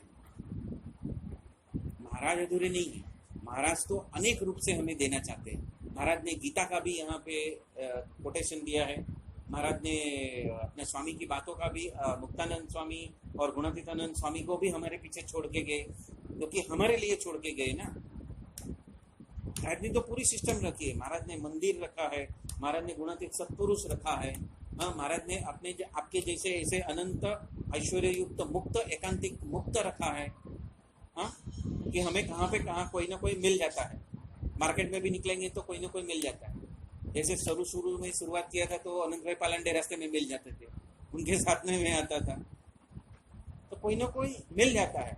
तो मतलब कहने का क्या है कि जिस चीज के लिए हमने ये प्रयोजन किया है उसी को ही प्राधान्यता दो, चाहे 1 घंटे के लिए, चाहे हमने फिक्स किया है कि हम फ्राइडे को 1 घंटे के लिए या 1.5 घंटे के लिए मिलेंगे, चाहे वो 1 या 1.5 घंटा भी क्यों ना हो, लेकिन उसमें ऑप्टिमम करो।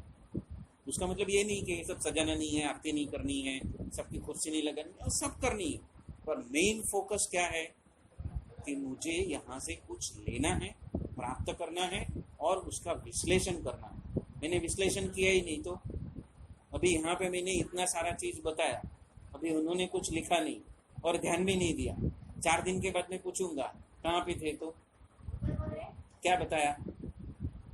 श्रीमन नारायण नारायण हरि हरि। तो ऐसा होता है क्यों? क्योंकि हमने पूरा फोकस, तो बोलते हैं जद्दोजहद से यदि मेरा पूरा फोकस मैं अंतःकरण से नहीं सुन रहा हूँ तो ये कान से सुना हुआ ऊपर चला जाएगा, शब्दों से पकड़ने को जाएंगे तो ऊपर से चला जाएगा, लेकिन तत्वों से पकड़ने को जाएंगे मतलब कि उसके मीनिंग को, उसके यथार्थ को, उसको परिणाम को और उससे मिलने वाले फायदे से यदि जुड़ जाएंगे। यदि मैं कहता हूँ यहाँ पे कि हमने आज ये जो पढ़ा उसके वजह से हम सबको आज महाराज दर्शन देने वाले हैं, तो क्या हो जाएगा? क्या हो जाएगा? तो फोकस बढ़ जाएगा ना। फोकस कैसे बढ़ गया? क्योंकि यहाँ से शब्द ही दिया है। दिया क्या है? शब्द। पर हम कहाँ पे जुड़ गए? परिणाम से। हम कहाँ से जुड़ गए? परिणाम से। अरे महाराज हमें दर्शन देने वाले हैं, मैंने तो शब्द दिया ना। हाँ, लेकिन हाँ वो पूरा करने वाले कौन है? वो है। तो ये जो सत्संग का जो मूल पर्पस है ना, वो क्या है? सत का संग। सत का संग मतलब अंतःकरण में विराजमान मेरे ठाकुर जी को मैं श्वासोश्वास पे उसका संग करूं, उसी को सत्संग कहा। बाकी को सत्संग नहीं कहा है, बाकी को पोथी कहा है। पोथी पंडित, पोथी पढ़ पढ़ जगमुआ पंडित भान होई। तो फिर आनंद तो कहाँ से मिलेगा? आनंद तत्व की उपलब्धि है और हमें तत्व पकड़ना है। और जब हम तत्व को पकड़ेंगे श्वासोश्वास में, हम उस स्वामी नारायण की मूर्ति को पकड़ के आगे चलेंगे, तब जाके ये काम होएगा। मतलब कि आज हमने 2 चीज देखी कि हमें जल्दी क्यों जाना है और हमें श्वासोश्वास को शांत क्यों करना है। क्योंकि वो शांत करने में हमारी हृदय की मूर्ति जो है वो जागृत होती है, उसको पोषण मिलता है। हम खाद पानी डालते हैं, अब खाद पानी डाला ही नहीं, हमने पानी डाला ही नहीं, तो हृदय की मूर्ति अपना होश को उन्नत कैसे करेगी? जिसके प्रति आप लक्ष्य देते हो वो उन्नत होता है, वो बढ़ता है। यदि आपने इस घर के प्रति लक्ष्य दिया और आपको यहाँ पे कुछ कमी दिखाई दी, तो क्या होएगा? वो जो डिप्लीटेड अवस्था है या तो जो खराब अवस्था है उससे अच्छी अवस्था की ओर चलेगा। मतलब ये पूरा यूनिवर्स जो है ना, एक कांच के गोले जैसा, उसमें आप जो संकल्प करोगे ना वो 1000 टाइम वापस आएगा। कुछ भी हो, संसारिक हो, पढ़ने का हो, व्यावहारिक हो, कुछ भी हो। यदि मैंने ऐसा सोचा कि मेरा व्यवहार सबसे अच्छा ही है सभी से, तो यूनिवर्स से आपको सबके पास से अच्छा व्यवहार आएगा, बुरा व्यवहार आएगा ही नहीं। यदि सोनू ने तय किया कि मुझे अच्छे मार्क्स लाना है, इस टाइम 50% मिले हैं, तो आगे मुझे 50 नहीं 55 पे जाना है, तो यदि वो जो टीचर जिस वक्त उनको बोल रहे हैं तब अपना श्वास खाली शांत करके एक लक्ष्य से सुनेगा ना, तो भी उसका 55%, कुछ नहीं किए गए तो भी 55% है। क्यों? क्योंकि संकल्प ज्यादा भी हो सकता है, तो उसका खुद का एम्बिशन क्या है, उसका खुद का एम्बिशन काम करता है। मेरा एम्बिशन क्या है? नहीं, मुझे 75% लाना है और मैं उस तरह से सुनूं कि जैसा बोला वैसा मुझे सब याद आ गया, सबका सब याद रह गया, ऐसा होना चाहिए। अभी डोंगरे महाराज की कथा चलती थी, बाजू में ही, उसके बाजू के ग्राउंड में हमारी स्कूल थी। अब स्कूल की रिसेस में हम थोड़ा सा होमवर्क कर डालते थे, बाकी थोड़ा बचता था तो वो ग्राउंड पे जाके फटाफट कर डालते थे। वो कभी मुमकिन हुआ क्योंकि हमारा लक्ष्य क्या था? वो डोंगरे महाराज की कथा, तो ये होमवर्क जल्दी खत्म होना चाहिए। जल्दी खत्म कैसे होएगा? उन्होंने क्या बोला वो पूरा अंदर उतर गया, तो सवाल क्या दिया है, होमवर्क क्या दिया है, वो धड़ाधड़ उधर ही लिख दिया, कुछ रिफर करने की जरूरत ही नहीं। जैसे सुना वैसा सीधा अंदर, और जैसा मौका मिला ऐसा होमवर्क करके कंप्लीट, आधे घंटे में होमवर्क कंप्लीट, और डोंगरे जी महाराज की कथा बिंदास सुन रहे हैं। वो भी बताऊंगा कभी। मतलब ये एक प्रक्रिया है कि हमारा फोकस यदि जैसा होएगा, हमारा संकल्प जैसा होएगा, उसको ऐसा सोचो कि वो 1000 टाइम मल्टीप्लाई होके आ रहा है। जिसके ऊपर आप ध्यान दोगे वो उन्नत होएगा, वो बढ़ेगा, अच्छा सा निखरेगा। यदि आपने चेहरे के ऊपर अपने ध्यान देना चालू किया, चलो आज से, तो क्या होएगा? आपको वो सारी चीजें मिलेगी जो आपके चेहरे को निखार सकती है। आपकी बुद्धि उसी दिशा में दौड़ेगी और पूरा जो 1000 टाइम से रिफ्लेक्ट होकर जो चीज आती है तो वो सारी चीजें आपके सामने रास्ते में आएगी। कभी न्यूज़पेपर में आएगी, कभी मैगजीन में आएगी, कभी ब्यूटिशियन मिल जाएगी, कभी अपने मित्र मिल जाएगी, कभी उसको रास्ते में चलते चलते पूछ लिया तो टिप मिल जाएगी। तो जिसके ऊपर आप फोकस करोगे वो 1000 गुना होएगा। एक सिंपल एग्जांपल दूं, सिंपल एग्जांपल, भी सूरज की किरणें आती है, बराबर, उसको बीच में बिलोरी कांच रख दिया और उसका जो केंद्रीकरण का जो बिंदु है वो यदि मैंने पेपर के ऊपर या घास के ऊपर मैंने उसको पकड़ के रख दिया एक ही पॉइंट पे, क्या हो जाएगा? आग आग चल जाएगी। बस वही प्रिंसिपल है। इस यूनिवर्स की हर किरण में वो ताकत है कि वो आपके संकल्प को पकड़े और 1000 गुना करे। 1000 गुना ताकत से वो आपको वापस रिटर्न कर सकती है। लेकिन ये प्रिंसिपल हमको पता ही नहीं, और जब पता ही नहीं है तो वो मिलेगा कहाँ से? हम जो संकल्प करेंगे वो हमको मिलेगा। हमने संकल्प क्या किया और कैसा किया? कैसा किया? अभी ये बोलेगा कि मेरा 105% मार्क आ गया, अभी हो सकता है संकल्प गलत हो गया तो यूनिवर्स नहीं देगा, बराबर है? मतलब वो प्रैक्टिकल भी होना चाहिए और आपके साथ में ट्यूनिंग भी होना चाहिए। अभी आप एकदम दुबले हो, पतले हो, अभी अभी न्यूमोनिया हुआ है, पायरिया हो गया था और उसके ऊपर वो जॉइंटिस भी हो गया था, सब कुछ हो गया, और उसके बाद आप बोलो कि मैं 2 महीने में पट्टा हो जाऊं, तो पॉसिबल नहीं, पॉसिबल। तो जो मुमकिन नहीं है उसकी बात हम अतिशयोक्ति की बात नहीं करते हैं। हम यहाँ पे जो बात करते हैं हमारे लक्ष्य की बात करते हैं कि हमने जो 1 घंटा दिया है वो किसके लिए दिया है, उसके ऊपर फोकस किया जाए। अभी समझो बाई चांस ये सत्संग में हम सब कर रहे हैं और अचानक लाइट चली जाए और हम मोमबत्ती के उजाले में ये सत्संग कंप्लीट करें तो भी कंप्लीट तो होएगा ही। तो हमारा फोकस अभी ट्यूबलाइट के ऊपर या प्रकाश के ऊपर नहीं गया, लेकिन हमारा फोकस किसके ऊपर गया? सत्संग के ऊपर गया। लाइट चली भी गई तो हम वहां पे सत्संग को कंप्लीट नहीं करने वाले कि भाई लाइट चली गई अभी चलो घर पे जाओ। तो हमारा प्राधान्यता क्या हो गया? सत्संग। इसको बोलते हैं प्राधान्यता। प्राधान्यता इसको बोलते हैं, चाहे कुछ भी हो जाए हमें आज ये परफॉर्म करना है, ये करना ही है, उसका लक्ष्य तलक हमें पहुंचना है। वो लक्ष्य आप 2 महीने में पहुंचो, 2 साल में पहुंचो, 20 साल में पहुंचो, लेकिन आपने तय किया है उस पर चलना है। तो महाराज यहाँ पे यही कह रहे कि यदि आप अपने अंतःकरण में विराजमान ठाकुर जी का एक एक वृत्ति जानना चाहते हो तो ज्ञानी भक्त बनो।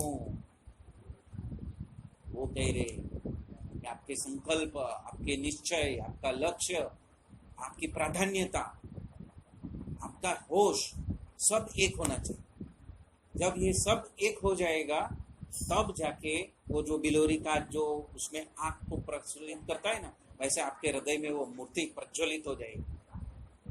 अनंत कोटि सूर्य चंद्र किरणों के प्रकाश से युक्त आपका शरीर इस वक्त भी है। वो महाराज ने लास्ट टाइम बता दिया। हाँ, इस वक्त भी है। क्यों नहीं होता है? क्योंकि आप उसको एक्सेप्ट नहीं कर रहे, स्वीकार नहीं कर रहे। स्वीकार क्यों नहीं कर रहे हो? क्योंकि ये जो चर्म चक्षु से आपको वो चीज दिखती नहीं है, इसीलिए कहाँ पे बैक ऑफ माइंड में आप उसको रिजेक्ट कर रहे हो। जो चीज आप रिजेक्ट करते हो ना, वो बैक ऑफ माइंड से, वो सबकॉन्शियस माइंड से आता है, वो कभी मैनिफेस्ट नहीं होएगा, वो कभी हकीकत नहीं बनेगा। यदि दृश्य के अंदर मेरी स्थूल चक्षु से जो कुछ नामुमकिन लगता है, उस नामुमकिन चीज को यदि मैं मेरे अंतःकरण से संकल्प लेके, दृढ़ संकल्प करके मैं यदि उसके प्रति कृत निश्चय होता हूं तो नामुमकिन भी मुमकिन हो जाता है। और हमारा ये मार्ग क्या है? शेरों का मार्ग। हमें यही बताया जाता है ना। वो समढ़ियाला वाले संत क्या बोलते हैं? हम शेर हैं, शेर। हाँ, हम शेरों के जैसे हमारा बिहेवियर होना चाहिए।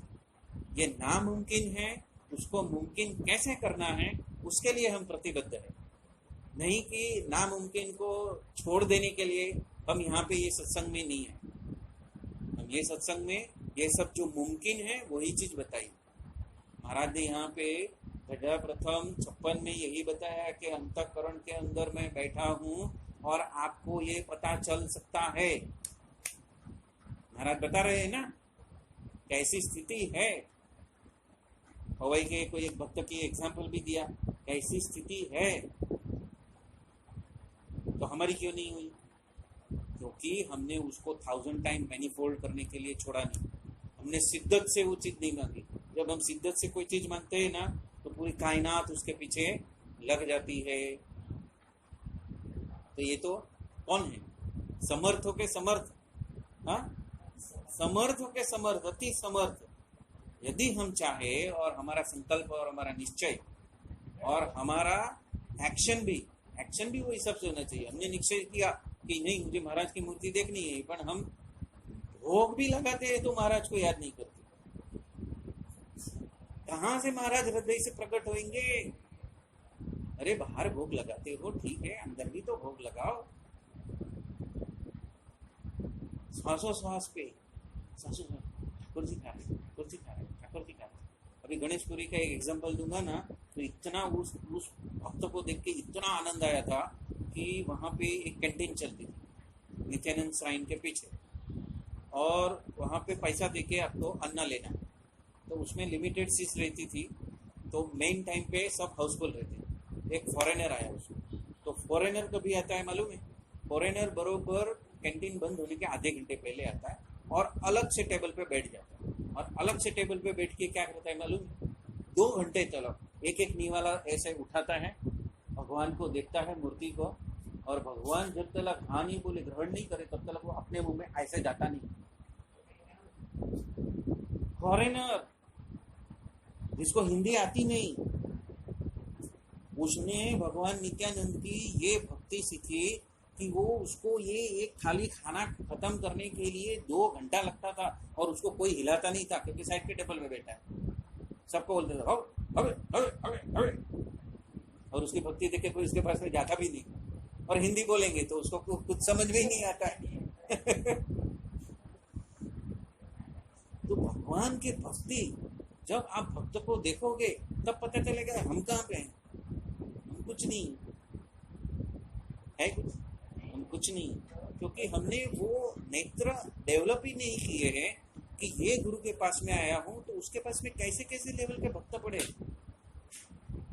जब हम जाएंगे वहां पे रसबस होएंगे, हम जल्दी जाएंगे, उनको देखने की कोशिश करेंगे, समझने की कोशिश करेंगे, उसके साथ में मित्रता करेंगे, उसको इनवाइट करेंगे। जैसे आज आपने इनवाइट किया, एक मौका मिल गया तो आपने इनवाइट कर लिया कि आ जाओ करके, भले आवे ना आवे दूसरी बात है, लेकिन एक रेपो तो चालू किया आपने। अभी उनको भी याद रहेगा कि आपने बुलाया है। कभी समझो बाई चांस उधर नहीं होना होगा और इधर भी आ सकते, वो भी हो सकता है। तो जैसे जैसे हम ऐसे एकांतिक भक्तों को सुनते जाएंगे तो हमारी क्या कमी है, हमारी क्या कसर है, वो तो पहचान में आएगी। इसीलिए मैं हमेशा लर्निंग मोड में रहता हूँ। आज की डेट में भी मेरे अंदर क्या कमी है वो मुझे समझ में आना ही चाहिए, और वो अंतर्यामी प्रेरणा देता ही है। यदि मुझे मालूम है कि ये भगवान अंतर्यामी होके मुझे प्रेरणा देता है, अनेकों को दी है, और हमने शास्त्रों में, पठन में, पुस्तकों में, अपने वहाँ पे प्रवचनों में हमने सुनाई है कि महाराज प्रेरणा देते हैं, तो मुझे प्रेरणा क्यों सुनाई नहीं देती है? क्या मैंने सुनने की कोशिश की? तो वो कहाँ से सुनाई देगी? हृदय से ही सुनाई देगी। उसके लिए ये कान की जरूरत नहीं है। महाराज का ये जो स्वरूप जो दिखता है ना, उसके लिए चर्म चक्षु की जरूरत नहीं है। ये चर्म चक्षु से महाराज नहीं दिखने वाले, इसलिए उसको बंद ही कर देने का। उसको बंद करके हृदय में देखना है, बराबर ना? महाराज की कोई एक कथा में आते हैं कि कोई डोसीबा थी, काशीबा की कोई है, तो वो महाराज की मूर्ति, हाँ कुशल कुंवर का, तो महाराज की मूर्ति को बाहर देखते थे, फिर अपने हृदय में देखते थे, फिर बाहर देखते थे, फिर हृदय में देखते थे, करते थे ना। लिखा है ना, हमने पढ़ा है, लेकिन उससे हम ऊर्ध्वरत हुए क्या? हम प्रेरित हुए क्या? हमने खाली देखा, हमने पढ़ा, और लेकिन अंदर कहाँ देखते थे वो कभी पूछा नहीं। अंदर देखते थे मतलब क्या क्या करते थे? आंखों के पीछे देखते थे, बुद्धि के हिसाब से देखते थे, कहाँ से देखते थे, किस पॉइंट से देखते थे? वो पॉइंट क्या है? हृदय है। जब तक महाराज का जो पूरा आसन है, सिंहासन है, वो हमारे हृदय में है। दीक्षा ली कि महाराज हृदय में पहुंच गए, और महाराज हृदय में पहुंच गए तो वो दिखना ही है, वो उनका कार्य चालू हो गया। आपने यहाँ पे दीक्षा ली, यहाँ पे कार्य चालू। लेकिन हम क्या है, हम स्थूल से ही देखते हैं, तो ये पकड़ में नहीं आएगा। स्थूल से देखोगे तो पकड़ में नहीं आएगा। अभी दूसरी भी एक टेक्निक आपको दी, तो फोटो को देखते रहो और फोटो में आंखों को अनिमेष दृष्टि से देखते रहो, तो क्या होएगा, आपकी पलकें झपकनी नहीं चाहिए, झपकेगी लेकिन कोशिश क्या करनी है, पलकें नहीं झपके, तब आपको ये मूर्ति बोलती दिखाई देगी। यही जो फोटो में मूर्ति है ना, चाहे भरत भाई की हो, चाहे वसी भाई की हो, चाहे ये गोंडल के महाराज की हो, पर उनकी आंख और मेरी आंख एक होनी चाहिए।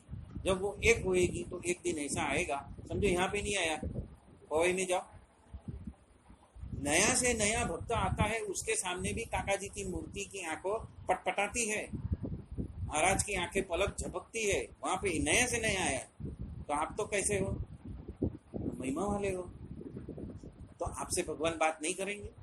क्यों नहीं करेंगे? प्रेरणा भी देंगे।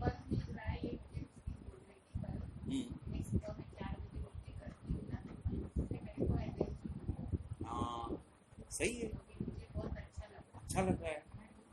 कायाकल्प भी हो सकता है, कायाकल्प भी हो सकता है, पूरा अंदर का तंत्र चेंज होएगा, पूरा अंदर का तंत्र चेंज होएगा। हाँ, ताकत भी देंगे और उसके साथ में कुछ कबड़ा होएगा तो बीमारी भी देंगे। ऐसी जरूरी नहीं है, ताकत तो देंगे क्योंकि वो दयालु है, तो उनकी एनर्जी को जब आप अल्फा लेवल पे गामा लेवल पे जब आप एनर्जी के साथ में कनेक्ट होते हो, तो वो एनर्जी तो आपके अंदर उतरनी है।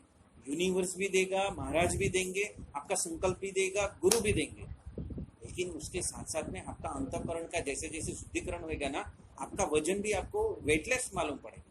वो धीरे धीरे है, आगे की बात है, लेकिन उसके लिए हम काम नहीं कर रहे, लेकिन आप एकदम स्ट्रेट भी हो जाओ, आपकी कमर जो बेंड हो गई है ना, तो हो सकेगा कि आप सीधे चल सको, बिना सहारे भी चल सको, ऐसा भी हो सकता है। देखो प्रतिमा बेन को देखो, क्यों बिना सहारे चल सकती है आज की डेट में?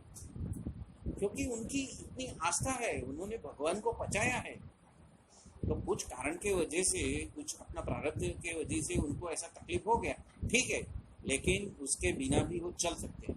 आज ट्रेन में मिले, पवई में भी आते हैं बिना लकड़ी लेके, महाराज ने लकड़ी छुड़वा दी, बोला छोड़ दो, जरूरत नहीं, महाराज ने सामने से बोला ये लकड़ी निकाल दो, जरूरत नहीं, क्यों लेके आते हो, सीधा डायरेक्ट। तो वो पावर है, तो वो पावर आपको अभी धीरे धीरे समझ में आएगा कि महाराज का एक अलौकिक पावर है, जिसके वजह से मेरे अंदर कुछ बदलाव हो रहा है। अभी क्या हो रहा है शायद समझ में आवे, शायद समझ में ना आवे, लेकिन आप उनसे जुड़ गए, अभी आपको लेने के लिए उनको आना ही पड़ेगा। अभी महाराज फंस, आपने महाराज को फंसा दिया अभी महाराज हाँ कंपल्सरी है, अभी आपने महाराज को फंसा दिया। क्यों? क्योंकि आपने 4 बजे उठ के संकल्प कर दिया आप मेरे अंदर ही हो। महाराज को राजी करने का प्रयत्न चालू कर दिया आपने, आप जहां हो वहां पे मैं आपकी पूजा करती हूँ, बाहर तो किया ही किया, अभी अंदर की पूजा भी चालू। वो महाराज ने प्रेरणा दी, और महाराज ने प्रेरणा क्यों दी? क्योंकि मैं जितने पंथ में गया ना, वो सभी पंथ के ग्रंथों के अंदर जहाँ आध्यात्मिकता आई ना, वहां पे हृदय में उतरना कंपलसरी है। वो इधर का सत्संग को आध्यात्मिकता नहीं कहते, आत्मा का अध्ययन, जहाँ पे आत्मा का निवास है, जहाँ पे प्रभु का निवास है, वहां पे आपकी फोकस, आपकी ध्यान नहीं बढ़ेगी तो उसको अध्यात्म कहा ही नहीं जाता है। चाहे कोई भी विश्व का कोई भी आप धर्म ले, हृदय में तो उतरना ही कंपलसरी है, आता ही। तो और आप झूमोगे, नाचोगे, गाओगे हाँ डेफिनेटली, संकल्प करो ऐसा कि मैं चल सकूंगी अपने बलबूते पे। महाराज हाँ तो महाराज के बल से मैं चल सकूंगी, मेरे बल से नहीं, शब्द क्या यूज करने का, महाराज के बल से मैं स्वयं से चल सकूंगी। महाराज देंगे, सब पावर देंगे। बताइए, महाराज तो है, अंतर्यामी है, महाराज अंतर्यामी है, अपने हृदय की हर एक बात को वो सुनते हैं, और जब वो सुनते हैं तो वो न्याल हो जाते हैं। अरे आज मेरे भक्त ने मुझे पुकारा, क्या बात है, वो खुश हो जाते हैं और हम चले आए सब कुछ हथेली पे लेके आएंगे, पूरा अक्षरधाम, अक्षरधाम हथेली पे लेके आएंगे।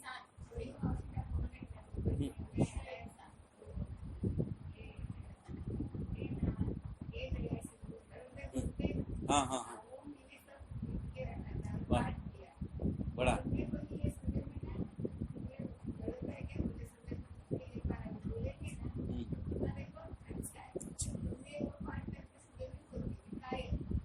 बढ़िया,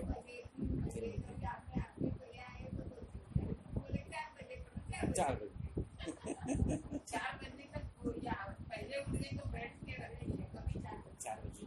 सही है। महाराज को लॉक कर दिया। हाँ वो भी है, 4 बज जाएगा, वो भी है, 6 बज जाएगा, वो कैसे चलेगा? महाराज आके चले जाएंगे और मैं सोती हूँ, ऐसा कैसे चलेगा? बरोबर ना? कॉल दिया है तो महाराज भी कॉल को अभी उसका बरोबर से बरोबर आपको भी अभी मजबूत बनाएंगे। कॉल किया है तो आएंगे, ट्रंक कॉल लगेगा आपका भी तो भी चलेगा। माफी मांग लेने की, महाराज आज मेरा गलती हो गया, मैं क्यों सोती रही, पता नहीं।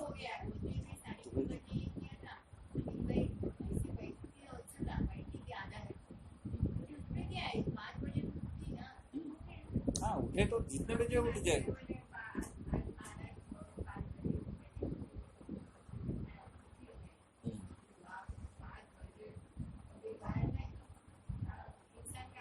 आवाज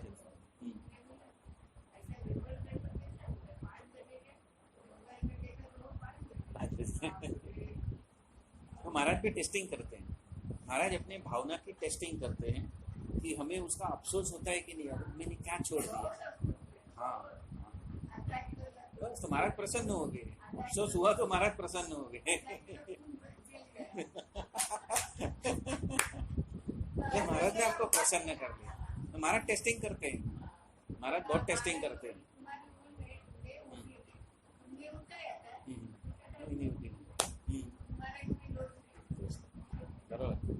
मेरे में ही आलस है जिसकी वजह से मैं उठ नहीं पाता।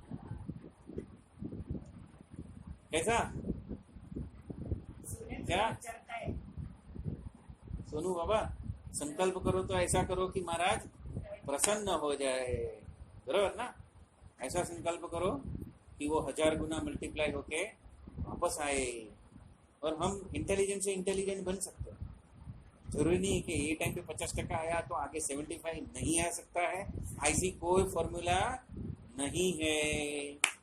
अब 75% भी ला सकते हैं। हाँ, किसी की जागीर नहीं है। परसेंटेज वही, सुबह में उठो, सुबह में उठो, हाँ उठो 4 बजे, 5 बजे उठ सकते, 5 बजे उठो। यदि उसकी 6 बजे की स्कूल, कितने बजे की है? 7 बजे, 7 बजे है ना, तो 5 बजे उठ सकते हो। 5 बजे उठ के सबसे पहले ध्यान पूजा कर लो 20-25 मिनट, और उसके बाद में नित्यक्रम करो।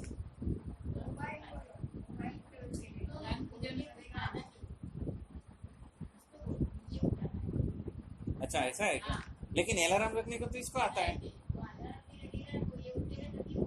अच्छा ऐसा है, हाँ तो उनका संकल्प होएगा। हाँ लेकिन इनका संकल्प होएगा तो मैं उनको बोल सकता हूँ ना, इनका राजीपा से खुद से होना चाहिए, खुद से होना चाहिए।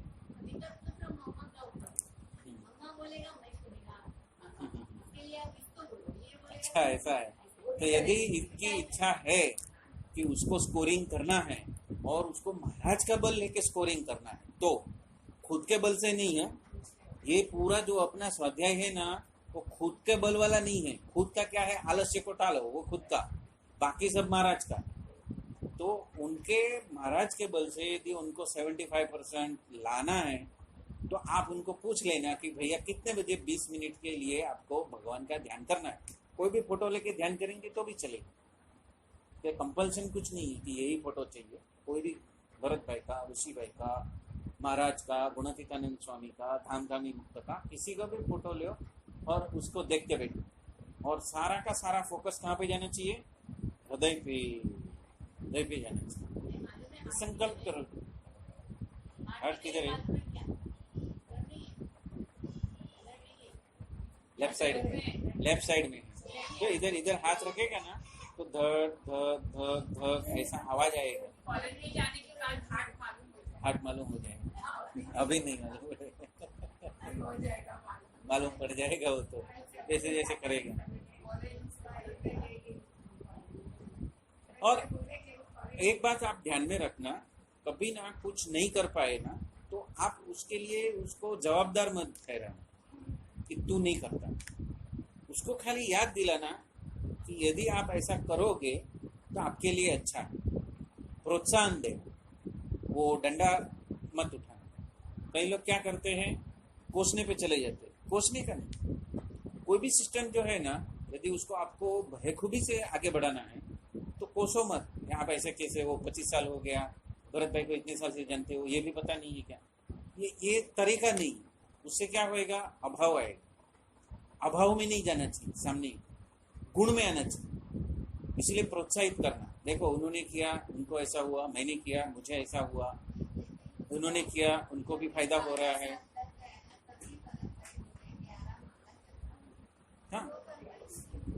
हाँ तो ठीक है ना, उसको इम्पोर्टेंस मालूम नहीं है ना, वो माला करने से क्या मिलेगा उसको मालूम नहीं है ना।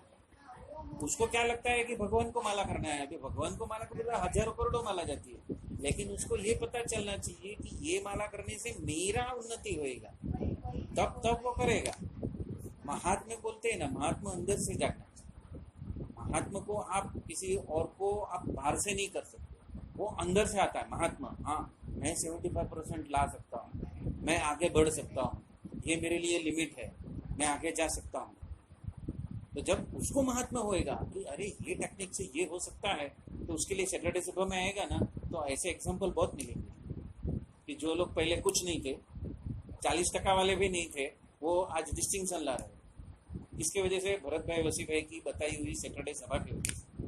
खाली उन्होंने सैटरडे सभा भरी और उनके हिसाब से वो चले, तो वो आज कहाँ से कहाँ पहुँच गए। ऐसे बहुत सारे युवक हैं जो कुछ नहीं थे, कुछ नहीं। तो फिर भी अच्छा है बहुत अच्छा है। लेकिन वहाँ पे तो एकदम ढेर गुजरे आते थे, और वो उनको भरत भाई, वसी भाई ने एकदम अच्छे से अच्छे गुणियल बनाए, टॉप क्लास। बड़ी बड़ी कंपनियां सामने से बुलाती है, उनके अवार्ड भी मिलते हैं। अभी व्हाट्सएप चलाता है तो शायद पता भी चलेगा, सैटरडे सभा में आएगा तो ऐसे अवार्ड जिसको मिलता है उसका भी फोटो आता है। अभी निक्स करके एक बच्चा था, औरंगाबाद का बच्चा था, उसने यहाँ पे बम्बई में आया, शिफ्ट हुआ, सैटरडे सभा भरी, आज लंदन में है। अभी हैंड ग्लाइडिंग, पैराग्लाइडिंग वगैरह सब करता है, और क्रिकेटर के साथ में बाजू में बैठ के फोटो सेल्फी लेता है। तो निक्स, हाँ निक्स गेट, औरंगाबाद का कहाँ का छोरा, आया बम्बई, सैटरडे सभा भरी और गया लंदन, पहुंच गए लंदन पहुंच गए। तो फेसबुक में फोटो भी आता है, कभी टाइम होगा तो बताऊंगा। क्रिकेटर के साथ में फोटो, हैंड ग्लाइडिंग करते हुए फोटो, क्या क्या नहीं करता है, एंजॉय करता है। तो ऐसा क्या है, लाइफ जो हमने सोचा नहीं वैसा हो सकता है। हम ये गली से बाहर निकलेंगे ना तो बाहर की दुनिया बहुत बहुत आगे बढ़ी है। हम ये लाइन को देखेंगे तो कुछ समझ में नहीं है, लेकिन वो हीरानंदानी वाली लाइन को देखेंगे ना तो बहुत कुछ समझ में आएगा। उसके मकान कैसे है, हाँ उसकी रचना कैसी है, एक एक मकान के फ्लैट की कीमत क्या है, यहाँ पे वो क्यों रह सकता है, उसने ऐसा क्या सीखा जिसकी वजह से यहाँ पे रह सकता है। आज मेरे माँ बाप क्यों नहीं रह सकते उधर, कुछ तो फर्क है ना, वो समझ में आएगा ना, तो जाएगा तो पता चलेगा कि ऐसा भी एक लेवल है जहाँ पे पहुंचा जा सकता है।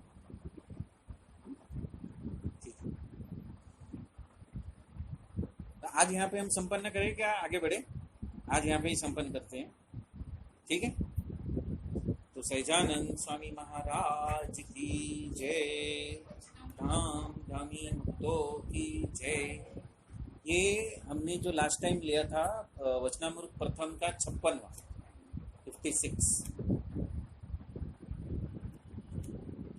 ये जो चीज है ना वो इतनी जबरदस्त है, और इसके मेरे पास में इसके लिए इतना सारा मटेरियल है ना कि 4-4 घंटा बोल सकता हूँ। अपने कैपेसिटी चाहिए। ये जो विले परले में आप जहाँ जाते हो ना, बाजू में एक आश्रम है, शिव, राधा कृष्ण और नारायण का वगैरह सब मंदिर है, आश्रम है। वो उनका गुरु जो है ना वो हिमालय से आते हैं, तो उन्होंने 10 दिन पहले गुरु पूर्णिमा के लिए बैनर्स रखे थे पार्ला में। और वहाँ पे गुरु पूर्णिमा के दिन वो गुरु के पास में हिमालय से आए थे, तो 4 जन बैठे। और जब मैंने ऐड देखे वहाँ पे, मैंने शिविर किया था 10 दिन का, तो वहाँ पे 30 लोग आए। तो एडमिनिस्ट्रेटर देखता रह गया कि भैया ये तेरे पास में इतने लोग आए और यहाँ हिमालय से गुरु आए तो खाली 4 जन, वो भी गुरु पूर्णिमा के दिन। ये होता है। तो जैसे जैसे सुनने वाले आएंगे वैसे वैसे यहाँ से निकलता ही जाएगा, निकलता ही जाएगा, निकलता ही जाएगा। क्योंकि ये आध्यात्मिकता इतना डीप सब्जेक्ट है, वो शब्दों का खेल नहीं। आध्यात्मिकता ना शब्दों का खेल नहीं, आध्यात्मिकता हमारे संकल्प का और लक्ष्य का खेल है। जब वो समझ में आ जाएगा ना तो आप मास्टर हो जाओगे, नाचोगे। अरे कौन मिला है मजा आए। सच्चिदानंद स्वामी महाराज की जय, आज के आनंद की जय। स्वामी नारायण स्वामी नारायण स्वामी नारायण जय स्वामी नारायण स्वामी नारायण स्वामी नारायण स्वामी नारायण जय स्वामी नारायण स्वामी नारायण स्वामी नारायण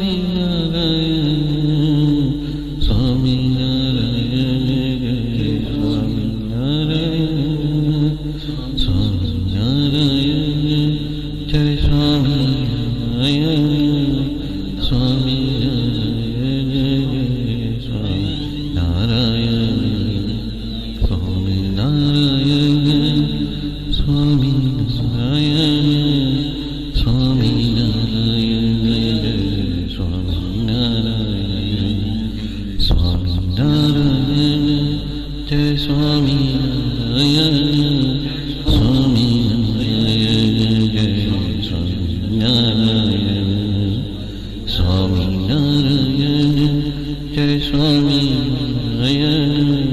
Swami